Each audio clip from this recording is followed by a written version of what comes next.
Bismillahirrahmanirrahim. Inna natawassalu bika ila rabbil bariyah biqada'i hajatina wa taysiri muradatina wa ila hadratina bil mustafa sayyidina walana Muhammadin sallallahu alaihi wasallam wa hadrati abaihi wa ummatihi wa dhurriyyatihi wa ikhwanihi minan nabiyyin mursalin wa likullin wa sabiqin ajma'in wa tabi'in wa tabi'in wa tabi'in lahum bi ihsan ila yaumiddin wa ila hadrati sayyidina Ibrahim wa sayyidina Musa wa sayyidina Harun wa sayyidina Isa wa sayyidina Nuh wa sayyidina Dawud wa sayyidina Sulaiman wa sayyidina Abil Abbas al-Khadir wal wa jamil anbiya'i wal mursalin alaihim salatu wassalam wa ila arwahi jamil awliya'i wa salihin wa ulama'il amilin khususan sultanil awliya'i sayyidina Syekh Abdul Qadir Jilani wa Syekh Ahmad al-Rafi wa Syekh Ahmad Badawi wa Syekh Al-Khashan al-Syadzili wa Syekh Imam al-Ghazali radhiyallahu anhum ajma'in ahadallahu alaina min syafaatihi wa barakatihi wa karamatihi fid dunya wad dunya wal akhirah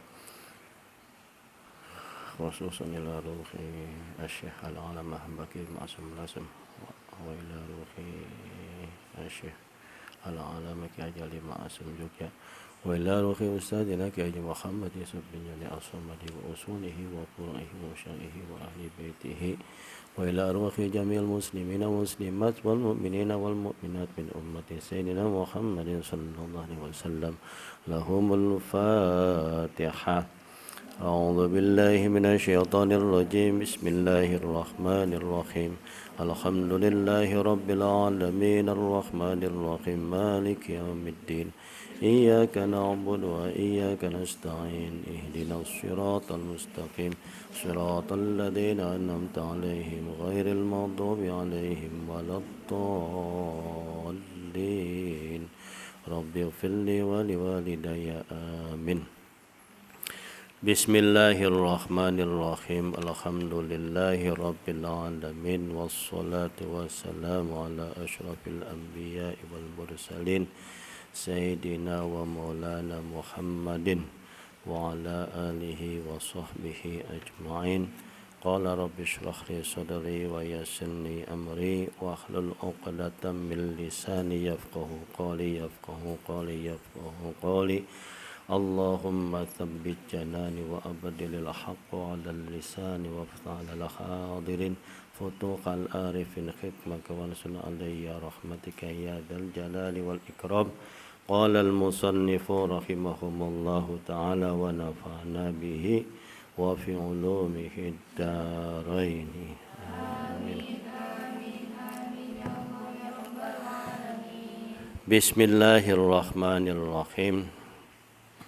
Allahu ya Ghaniyu ya Hamidu. Kita lanjutkan asma Allah setelah ya Ghaniyu ya Hamidu. Ya Hamidu, Ya Hamidu, yang maha terpuji. Al-Hamidu huwa mahmudun fi dzatihi wa sifatihi wa asma'ihi wa af'alihi wa ahkamihi. Hamid, terpuji, fi dzatihi, di dalam zatnya, fi dzatihi, di dalam zatnya, wa sifatihi, dan di dalam sifatnya, wa asma'ihi, dan di dalam nama-namanya, wa af'alihi, dan di dalam perbuatannya, wa ahkamihi, dan di dalam hukum-hukumnya. Itu. Jadi asma Allah Al-Hamid itu terpuji. Terpujinya maha terpuji. Terpujinya itu meliputi 1 di dalam zatnya, 2 di dalam sifatnya, 3 di dalam nama-namanya, 4 di dalam perbuatannya, 5 di dalam hukum-hukumnya. Itu kan. Jadi terpujinya Allah itu meliputi 4 unsur itu, kan? Mahmudun fi dzatihi li anna dzatahu laisa kamitslihi syai'un, kan? Karena sesungguhnya zat Allah tidak ada yang menyamai sesuatu apapun, kan? Tidak ada yang menyamai zat Allah, tidak ada yang menyerupai zatnya Allah itu, tidak disamakan dengan makhluk, ya kan. Zat Allah itu tidak ada yang menyerupai siapapun, tidak ada yang bisa. La yaftaqiru ila syai'in bal kulla syai'in yaftaqiru ilaihi. Jadi karena tidak ada yang menyerupai, zat Allah itu tidak butuh kepada sesuatu. Tidak butuh kepada sesuatu. Zat Allah tidak butuh kepada sesuatu apapun, ya kan.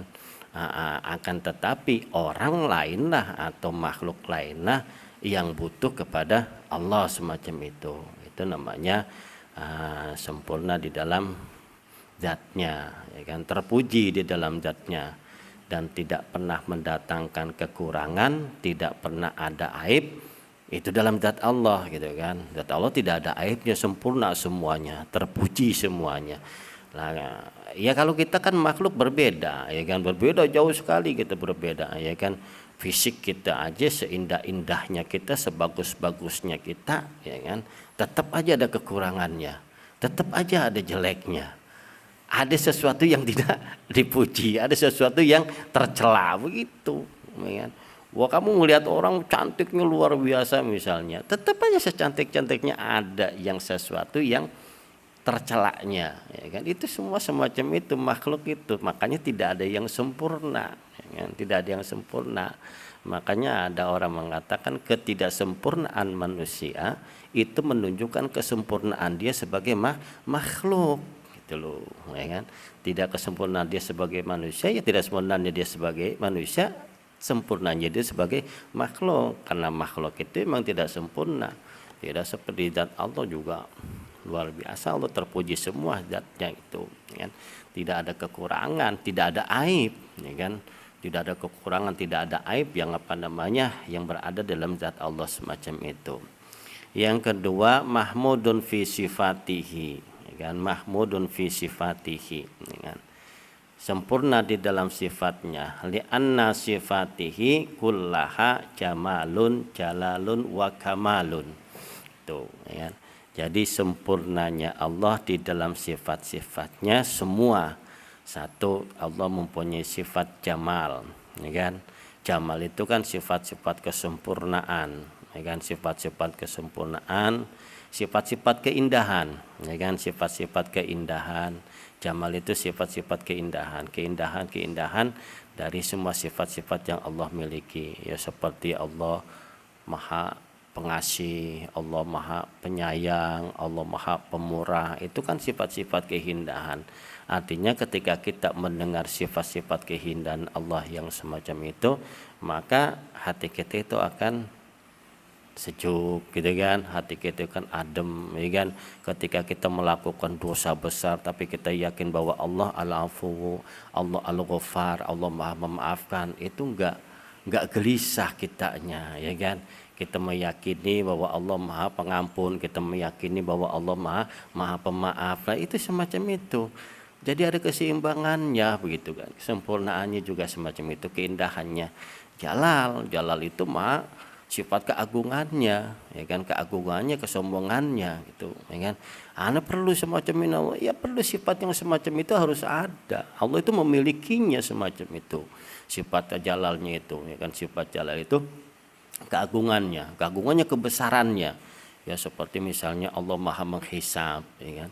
Nah, sehingga menjadikan suatu barometer buat kita di dalam suatu bertindak, gitu kan, bahwa Allah Maha menghisab, bahwa Allah Maha mengazab, ya kan, bahwa Allah Maha menghitung, ya kan.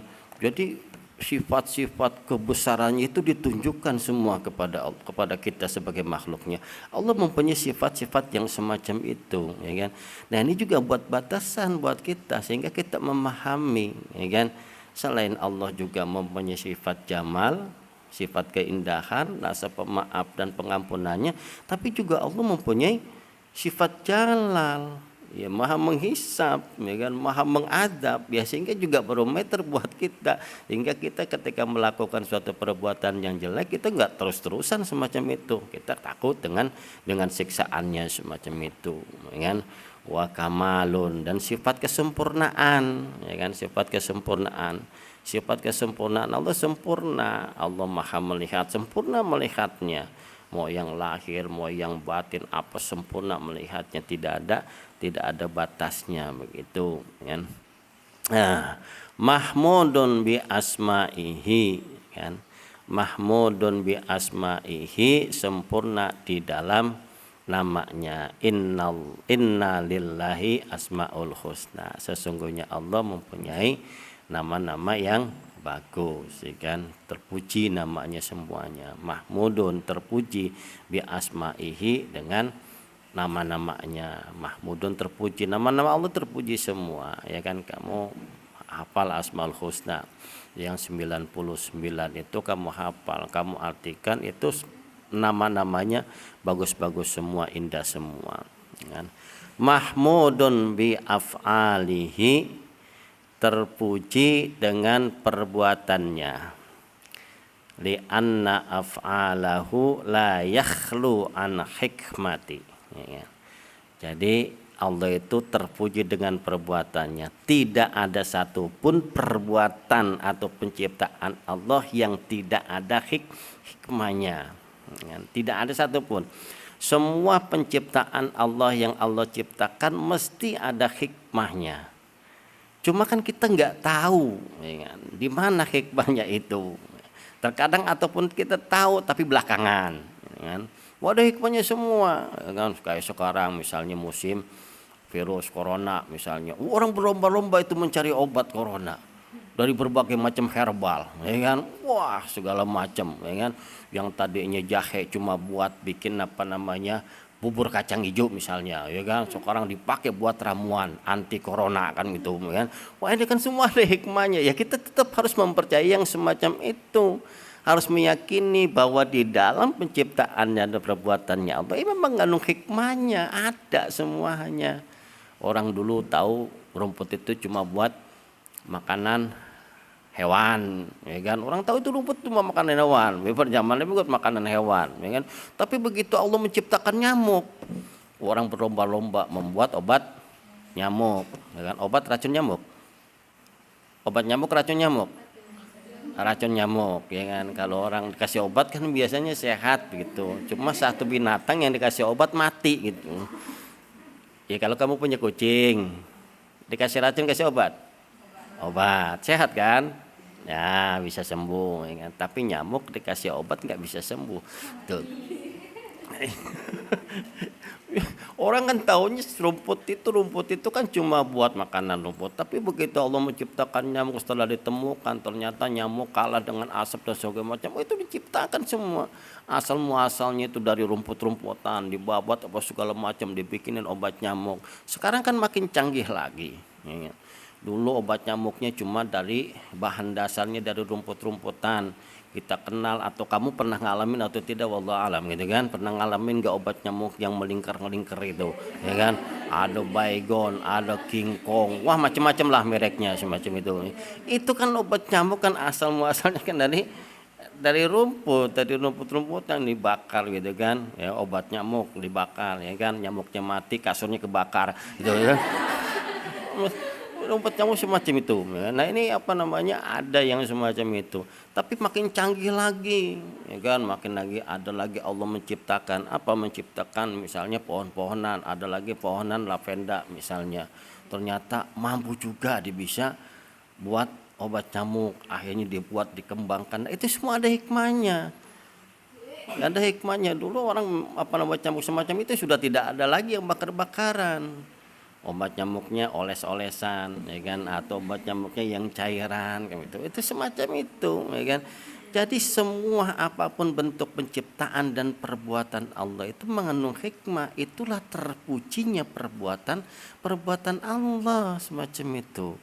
Kita nggak usah jauh-jauh memikirkan berbagai macam penciptaan Allah. Artinya harus kita yakini bahwa tidak ada satupun penciptaan yang Allah ciptakan yang jelek. Semua bagus, puji semua, karena semua penciptaannya itu mengandung hikmah, begitu aja. Penciptanya mengandung hikmah semua. Penciptaan apapun yang diciptakan oleh Allah, dia mau binatang yang menurut akal dan pandangan kita secara manusia katanya jelek lah, gitu kan. Coba kamu lihat sampah 1 minggu nggak dibersihkan, kan tercipta. Apa itu? Belatung gitu kan. Oh, kamu anggap itu apa namanya? Oh, binatang yang menjijikan gitu kan. Tapi kamu jangan menghina apa namanya penciptaan belatungnya itu. Kamu jijik sebagai manusia itu wajar, tapi jangan sampai menghina belatung, ya kan? Kamu matiin belatung sambil kamu maki-maki kan gitu, ya kan? Belatung jelek, dekil kan gitu, ya kan? Wah, kamu maki-maki belatungnya. Jangan disampai semacam itu. Tetap belatung itu adalah juga bagian dari penciptaan Allah, perbuatan Allah, dan tidak ada yang salah dan tidak ada yang jelek begitu loh. Bahasa keimanannya kan semacam itu yang harus kita pegang. Apapun juga, ya. Makanya semua mengandung hikmah, tidak ada dari tubuh kita dan jasad kita yang Allah ciptakan, semua ada hikmahnya. Ada alis, hikmahnya apa? Bulu mata ada hikmahnya, itu semua aja hikmahnya. Rambut, ya kan, sampai bulu hidung juga ada hikmahnya semua. Jangan pernah kita sesali dan kita omel-omel yang ada dalam diri kita, ya kan? Ada bulu hidung, di sini kita marah-marah, ya kan? Wah, dicabut-cabutin segala macam. Jangan, itu semua ada hikmahnya semua, ya kan? Alis sudah Allah ciptakan seperti ini karena kurang puas, merasa jelek gitu kan, dikerok alis, ya kan? Dibikin lagi, ya kan? Pakai obat, pakai ramuan apa segala macam biar kelihatan indah. Kan Allah yang menciptakan sudah indah begitu sebenarnya, gitu kan?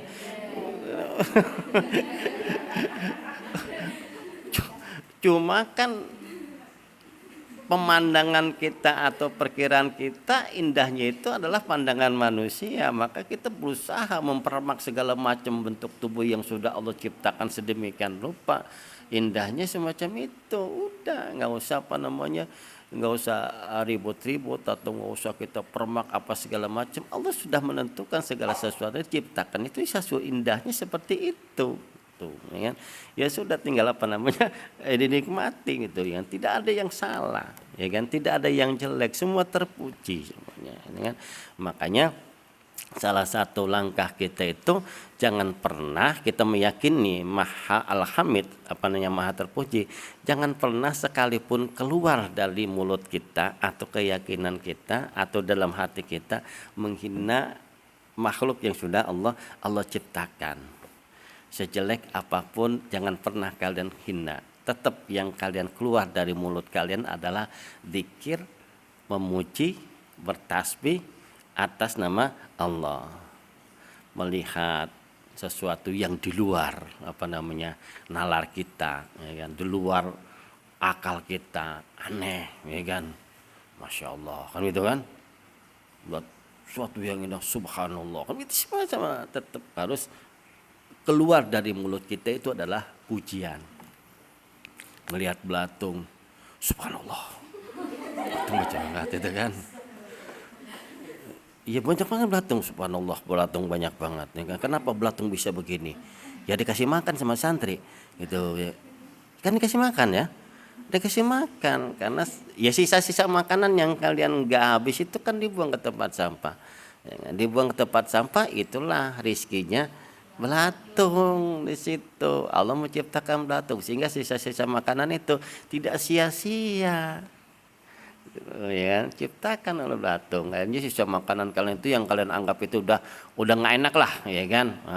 Menurut lidah santri itu udah nggak enak gitu kan. Udah nggak enak. Ada sayur, ya kan? Kangkung, wah nggak enak, buang gitu kan. Ada sayur apalagi toge, nggak enak, buang gitu kan. Nah itu pun sama Allah ciptakan, jangan dibuang, maka Allah menciptakan belatung sehingga makanan-makanan yang dibuang oleh kalian itu dimakan lagi oleh makhluk-makhluk Allah semacam itu penciptaannya semacam itu, luar biasa itu, ya kan. Jadi kalau kita melihat semacam itu ya luar biasa, jangan pernah menghina, ya kan, sama belatung apa segala macam gitu kan. Nah kalau memang nggak suka ya karena jijik ya wajar gitu kan, tapi jangan sampai menghina apapun bentuk penciptaan Allah itu, ya kan.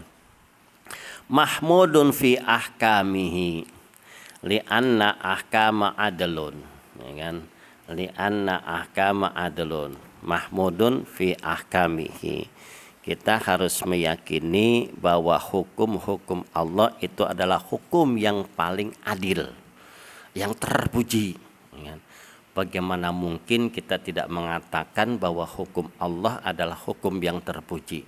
Karena Allah yang menciptakan kita dan Allah tahu betul mana yang terbaik untuk kita, untuk makhluknya, untuk manusia.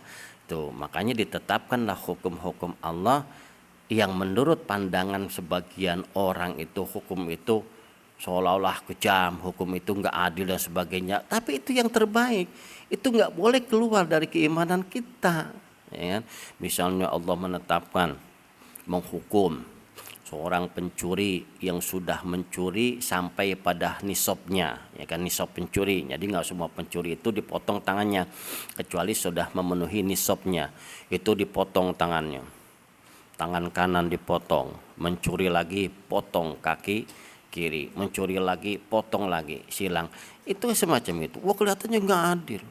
Yang mabuk dicambuk sampai 80 kali, yang yang berzina, yang belum pernah menikah misalnya dicambuk sampai 100 kali, yang berzina sudah pernah menikah dirajam sampai mati, yang membunuh dengan sengaja qatlul amd misalnya gitu kan harus dikisos, dihukum lagi sampai mati.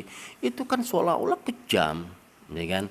Tapi itu memang yang terbaik yang harus kita yakini di dalam keyakinan hati kita, bahwa hukum Allah itulah hukum yang terbaik yang diberikan oleh Allah kepada kita. Itu harus ada keyakinan kita di dalam hati kita. Jadi jangan sampai kita meremehkan atau memprotes atau itu kita nggak terima tentang terhadap hukuman-hukuman yang semacam itu. Dianggap itu tidak berperi kemanusiaan, melanggar hak asasi manusia misalnya. Itu kita tidak boleh keluar dari keyakinan kita semacam itu, bahwa hukum Allah itu adalah hukum yang terbaik, yang tidak akan pernah bisa lepas dari keyakinan kita itu. Pokoknya kalau kita nggak mau terhadap hukum itu, jangan sampai menghina status hukum yang sudah ditetapkan oleh Allah. Kan Allah menciptakan manusia ummatan wahidatan, ya kan? Umat itu satu, ya kan? Di saat umat itu sakit, maka sakit itu harus dihilangkan gitu. Ya, umat itu kayak badan, ya kan? Kayak badan-badan kita. Di saat tubuh kita itu ada sakit atau penyakit yang menyebabkan menjalarnya ke seluruh tubuh, maka itu harus dihilangkan. Misalnya orang punya penyakit diabetes yang tertinggi, diabetes mellitus gitu ya kan, penyakit yang paling berat, bukan wah kakinya sudah buruk, ya kan, udah sudah rusak, ya kan, ini harus dipotong, Pak. Kalau nggak dipotong ini akan bisa menjalar ke tempat yang lain, kemana-mana, misalnya menjalar kemana-mana gitu kan, gitu kan. Itu dokter itu harus mengambil tindakan. Setuju nggak keluarganya? Setuju. Kejam nggak dokternya? Enggak. Yang enggak, kenapa? Kalau nggak diamputasi,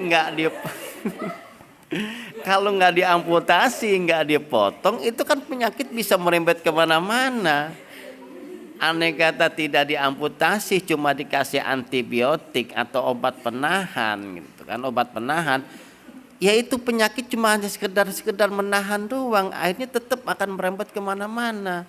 Tuh, ya kan?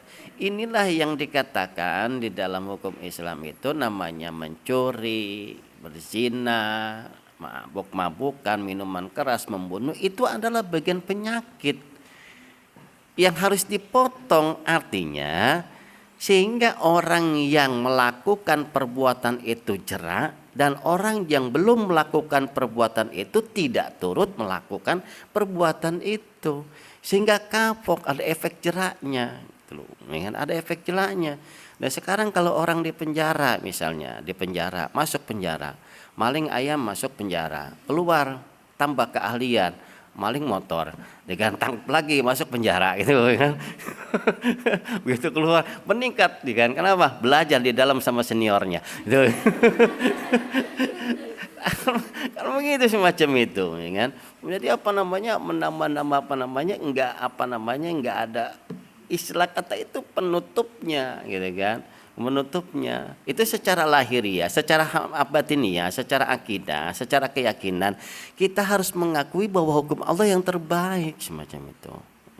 Atau misalnya kalangan yang sangat dibenci oleh perempuan misalnya, Allah menetapkan hukum poligami dan diperbolehkan bagi laki-laki itu untuk menikah sampai 4, ya kan? Ini kan yang paling tidak disukai, ya kan? Oleh perempuan misalnya, tidak disukai oleh perempuan. Ya kamu jangan tidak suka terhadap hukumnya. Kalau tidak suka ya perilaku terhadap orang yang berpoligami, yang belum memenuhi syarat secara Islam sudah mau poligami gitu kan. Jadi jangan hukumnya, gua terima itu hukum Islam ya kan, membolehkan poligami, hukum Islamnya yang disalahkan. Itu enggak boleh. Kamu harus meyakini walaupun kamu perempuan, kamu meyakini bahwa hukum Allah ya kan itu adalah hukum yang terbaik. Allah memberikan ketetapan hukum adalah yang terbaik. Ya kan, terlepas dari suka dan tidak sukanya kita, itu kita meyakini itu adalah hukum yang terbaik semacam itu, ya kan, itu hukum yang terbaik. Ya seperti apa namanya hukuman pidana misalnya, kita harus meyakini hukum yang terbaik, ya kan, secara akidah loh, secara akidah, secara keyakinan kita harus meyakini. Tapi secara lahiriah kita hidup di negara yang tidak menganut hukum Islam, ya kan, yang tidak menganut hukum-hukum yang ditetapkan dalam Al-Quran. Secara lahiriah kita tetap mematuhi, mengikuti aturan hukum positif atau hukum yang berlaku di negara di mana kita tinggal. Kita ikuti. Jangan sampai mentang-mentang kita meyakini hukum Allah yang terbaik, wah lantas kita mengadakan pengeboman, lantas kita mengadakan penyerangan karena kita ingin menegakkan hukum Allah. Akhirnya yang korban siapa? Ya umat Islam sendiri kan begitu. Nggak bisa semacam itu kan. Selagi kita lahirnya dan kita berada di hukum yang masih tetap negara yang beragama gitu kan, ya kita tetap ikuti, kita atur hukum positif, hukum negara gitu kan. Ketika ada hukuman terhadap orang semacam itu, tetap kita meyakini dalam hati bahwa hukum Allah itu adalah hukum yang terbaik. Lantas kalau ada orang mencuri dihukum penjara cuma 1 tahun atau 2 tahun misalnya, ya sudah. Ada orang korupsi misalnya dihukum cuma 4 tahun, ya kamu tidak bisa apa-apa, tetap kita ikuti, kita taati aturan hukum positif atau hukum negara kita, ya kan? Hukum negara kita, ya kan? Kalau hukum Islam kan dipotong tangannya gitu kan, wah koruptor dipotong kan ngeri gitu, ya kan? Wah ngubah lagi kan, potong lagi, ya kan? Korupsi lagi, potong lagi gitu, wah ngeri gitu kan, nggak bisa semacam itu, ya kan? Nggak bisa korupsi lagi gitu, ya kan? Tapi kita tetap mengikuti aturan-aturan hukum negara yang kita tinggal, ya kan? Itu sebagai bentuk ketaatan kita sebagai warga negara terhadap pemimpinnya semacam itu, ya kan. Itu hukum-hukum Allah yang semacam itu harus, ya kan, kita meyakini semacam itu, ya kan. Al mukminu bismil hamidu, ya kan. Jadi orang-orang mukmin, orang-orang yang beriman terhadap asma-asma Allah, maka selayaknya dan sudah seharusnya selalu terucap keluar dari mulutnya selalu kata-kata pujian kepada Allah. Alhamdulillah, ya kan. Nahmaduhu, ya kan. Itu pujian-pujian dari Allah. Jangan pernah lepas, ya kan, kata-kata alhamdulillah atau pujian-pujian kepada Allah. Alhamdulillah minimal paling enggak alhamdulillah, ya kan. Minimal alhamdulillah, alhamdulillah. Tapi juga kamu harus tahu, ya kan, bahwa alhamdulillah tidak semuanya harus diucapkan, ya kan. Ada alhamdulillah yang kita ucapkan hukumnya wajib. Ada enggak? Ada. Alhamdulillah itu hukumnya wajib, harus kita ucapkan. Ketika apa? Sholat.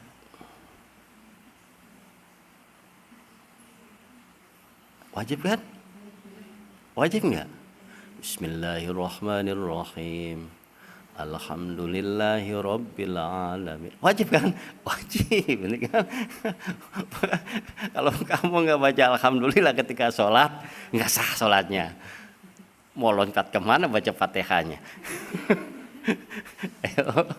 Mau loncat kemana baca Fatihahnya? Nggak bisa kan? Nggak bisa tetap, ya kan? Wajib, ya kan? Alhamdulillah. Atau apa namanya khotbah, ya kan? Khotbah Jumat, ya kan? Khotbah Jumat harus pakai, ya kan? Termasuk rukun, ya kan? Membaca apa namanya? Membaca tahmid, ya kan? Membaca alhamdulillah, hamdalah itu juga termasuk rukun khotbah. Harus dibaca. Nggak dibaca nggak bisa gitu, ya kan? Nih, sunnah, ya kan? Sunnah ketika apa? Selesai makan sunnah. Selesai makan, bismillah, baca mau makannya, setelah makannya minimal paling enggak, ya kan, kalau doanya nggak hafal paling enggak alhamdulillah itu, ya kan. Ya kalau doanya nggak hafal minimal paling enggak alhamdulillah gitu kan. Alhamdulillahirabbil alamin, ya kan. Jadi baca alhamdulillahnya jangan kalau tahak aja, sendawa atau sendawa. Tugas sendawa baru alhamdulillah, ya kan. Enggak sendawa enggak alhamdulillah. Habis makan sunnah, ya kan, habis makan sunnah baca hamdalah, ya kan, alhamdulillah. Terus apa namanya, bangun tidur, ya kan, bangun tidur alhamdulillah. Bangun tidur di bel bolak-balik, ya kan, sampai 11 kali 15 kali, ya kan. Begitu bangun baca doanya. Apa doanya? Alhamdulillahilladzi ahyana badan amatana wa ilaihi nusyur. Tidur lagi ya. Udah baca doa begitu langsung bangun, jangan tidur lagi, ya kan. Di bel bolak-balik nggak bangun sampai capek yang ngebelnya. Tinggal lillahi ta'ala. Hanya lillahi ta'ala yang ngebelnya, udah gitu, ya kan. Ya semacam itu, ya bangun tidur, terus apa lagi, macam-macam banyak, ya kan. Setiap pekerjaan yang baik yang kita lakukan, selesai kita melakukannya, ya alhamdulillah, ya kan. Ada lagi baca alhamdulillah yang makruh, tempatnya yang nggak bagus, ya kan. Di mana? Kamar mandi, WC misalnya, ya kan. Di WC lagi di apa namanya, lagi di WC gitu kan, dapat kabar, ya kan. Nah, yang dapat paket alhamdulillah, ya kan. Padahal di WC itu makruh itu, ya kan. Makruh, nggak bagus, ya kan. Baca alhamdulillah di WC itu juga kurang apa namanya, kurang pas lah tempatnya semacam itu, ya kan. Tempatnya kurang pas semacam itu. Ada lagi alhamdulillah itu yang haram, nggak boleh. Haram alhamdulillah diucapkan pada saat orang melakukan maksiat, ya kan. Ditanya, "Dul dari mana?" "Biasa main judi." "Menang dong." "Alhamdulillah menang banyak." Alhamdulillah menang banyak kan itu. Wah, habis main judi menang alhamdulillah kan itu. Ya kan, ini gua kacau juga kan semacam itu. Ya kan, enggak semua alhamdulillah, alhamdulillah. Atau apa namanya, orang maling atau perampok. Dari mana? Oh, dari merampok rumah itu, nyolong rumah itu. Ketahuan enggak? Alhamdulillah orangnya pada tidur semua kan gitu kan. Jadi berhasil kan gitu. Nah, ini kan enggak benar, ya kan? Enggak benar. Ya kan, kayak ada rumor-rumor begitu kan. "Pak Haji, anaknya main judi." Astagfirullahaladzim. "Menang Pak Haji." Alhamdulillah kan, kacau semacam itu kan. Jadi alhamdulillah yang semacam itu enggak apa namanya, enggak baik, enggak bagus gitu. Atau misalnya santri kabur dari pondok, ya kan. Temannya nanya, "Kemarin kabur gimana?" "Alhamdulillah nggak ketahuan," kan itu, ya. Itu juga nggak baik kan, perbuatan yang jelek, ya kan. Jadi setiap perbuatan setelah melakukan perbuatan yang jelek, ya jangan diucapkan alhamdulillah kan begitu, ya kan. Nah, ini, nah, setelah kita mengimani alhamid, ya kan, sifat Allah yang maha terpuji, tadi sudah kita katakan selalu terucap dalam diri kita, ya kan. Kalimat-kalimat pujian kepada Allah, ya kan. Nah, lantas juga, ya kan, pujian kepada Allah jangan sampai lepas di saat kala kita lapang maupun di kala saat kita susah. Jadi pujian yang terbaik adalah di saat kita lapang maupun di saat kita susah, ya kan. Mau lapang mau susah sama tetap memuji kepada Allah. Memuji kepada Allah, ya kan. Kalau di saat lapang itu mungkin enak, gampang kita mengucapkannya di saat lapang. Di saat senang kita memuji Allah itu enak, tapi kan memuji Allah di saat susah kan repot, ya kan. Kalau nggak benar-benar gitu kan, nggak benar-benar harus kita muji Allah kan. Gimana kalau mesti yang kamu kabarin itu Alhamdulillah sehat. Kan jarang. Bagaimana kabarnya? Alhamdulillah sakit. Kan jarang gitu kan. Alhamdulillah sakit. Benar sakit juga termasuk dalam keadaan susah kan. Ya susah alhamdulillah gitu kan. Susah juga dalam sakit juga alhamdulillah. Alhamdulillah sakit. Ya, kenapa? Matanya. Kenapa alhamdulillah? Ya karena mulut saya juga nggak sakit kan gitu ya kan, masih alhamdulillah ya kan. Alhamdulillah mata saya yang sakit. Alhamdulillah sakit masih mau nempel di badan saya. Ya kan, coba andai kata sakit nggak mau nempel di badan saya gitu. Ya kan, pokoknya alhamdulillah. Firaun ya. Firaun nggak pernah sakit kan gitu ya kan. Waduh, apa namanya, kita syukurin kan begitu ya kan. Sakit cuma alhamdulillah sakit ya kan. Sakit apa namanya, apapun yang Allah berikan sakit ya alhamdulillah. Jangan dibuat histeris ya kan. Kesusahan kita tertimpa musibah kan jarang sekali ya kan. Orang ditimpa musibah ya kan, siapa yang meninggal ya kan, nenek saya meninggal, alhamdulillah sudah dikuburkan, alhamdulillah sudah meninggal. Jarang semacam itu ya kan. Mesti rata-rata itu sedih apa sebagainya. Itu di saat-saat seperti itulah yang sulit ya kan. Saat kita susah, saat kita nggak mendapatkan sesuatu yang kita harapkan, ya tetap kita alhamdulillah tuh ya kan. Nah, ini yang terpenting semacam itu. Jadi nanti apa namanya, itu dalam suatu apa namanya riwayat tuh kan, nanti itu pada saat apa namanya hari kiamat sudah terjadi, itu nanti ada makhluk atau manusia itu yang bangkit dari kubur, bangkit dari kematian itu langsung timbulnya itu, munculnya itu di depan pintu surga gitu ya. Depan pintu surga, pluk, ujuk-ujuk nimpul di depan pintu surga ya kan, pintu surga ya kan. Wah, malaikat kan pada heran semua, kamu siapa ya kan, kamu ini semua siapa? Saya adalah umat Nabi Muhammad. Apakah kamu sudah apa namanya melewati apa namanya hisab? Saya tidak dihisab. Kamu sudah melewati timbangan? Saya tidak ditimbang. Kamu sudah lewati apa namanya sirat? Saya tidak melewati sirat. Kenapa kamu bisa di sini kan gitu? Tahu-tahu bisa di sini.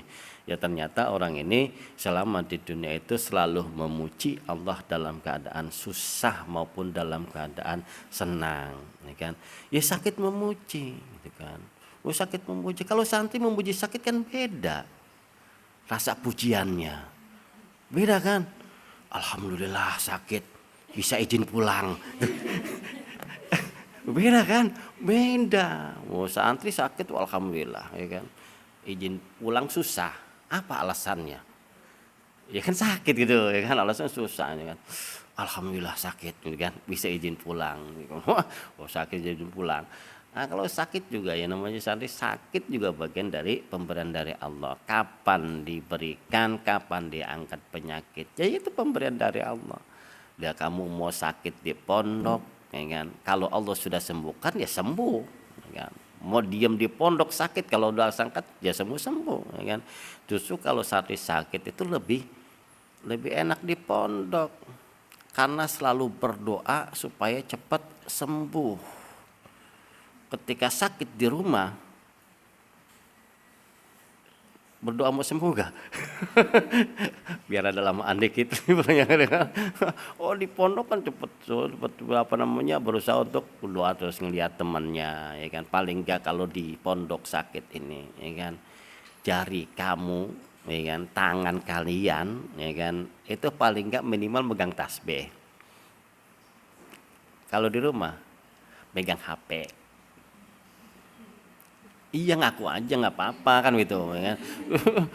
Kalau sakit di pondok kan pegang tasbih, apalagi yang mau dipegang di pondok, ya paling nggak kan tasbih, zikir subhanallah, alhamdulillah, alhamdulillah, alhamdulillah, ya Allah sembuhkanlah penyakit saya, ya Allah angkatlah penyakit saya, kan semacam itu.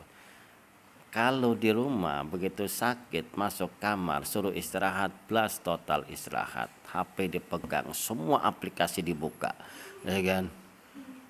1 jam beres, balik lagi gitu kan, tidur sebentar, buka lagi kan gitu, semua aplikasi kan nggak ada, ya kan. Ketika kamu dalam keadaan susah itu kamu ingat sama Allah semacam itu, makanya saya lebih senang dan lebih suka kalau kalian itu sakit sudah di pondok, ya kan. Saat waktunya sembuh ya sembuh, insya Allah dia angkat penyakitnya gitu, ya kan. Ya bukan berarti ada jaminan kalau kamu itu di rumah kamu bisa sembuh, di pondok nggak bisa sembuh. Alasannya di pondok nggak ada yang ngerawat, sih sama aja, gitu loh. Kan ikhtiarnya kita udah, kan minum obat apa segala macam. Sekarang kalau kamu lihat di rumah sakit, ada tempat macam-macam kelas, ada kelas koridor, ada kelas bangsal itu kan, yang di jalan ya. Ada jaminan kelas-kelas yang bawah itu sembuhnya lebih lama dibanding dengan kelas yang VIP atau VVIP, kan nggak ada jaminan.